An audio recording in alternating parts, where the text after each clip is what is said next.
Welcome to Man Does Tech, where I solve the problems you didn't even know you had. You start by confirming prerequisites. U5, 3+, the Google Maps API key, and the plugin or tile workflow.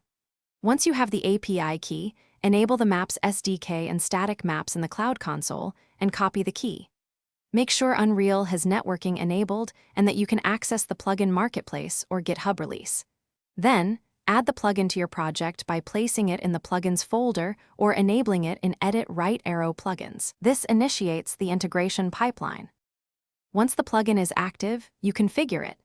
Paste the API key, choose vector or raster delivery, and set the geographic bounds and zoom level. Then request tiles or vector assets. Set tile size and scale to match your world units.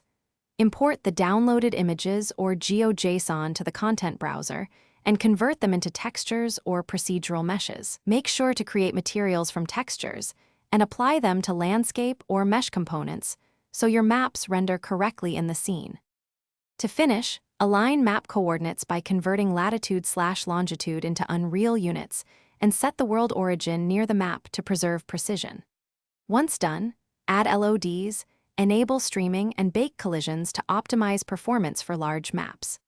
If things go wrong, check your API key restrictions, review console for CORS or HTTP errors, and verify tile zoom/scale settings. Most missing tiles result from incorrect zoom or restricted key.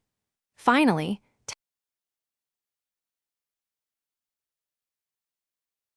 Thanks for watching.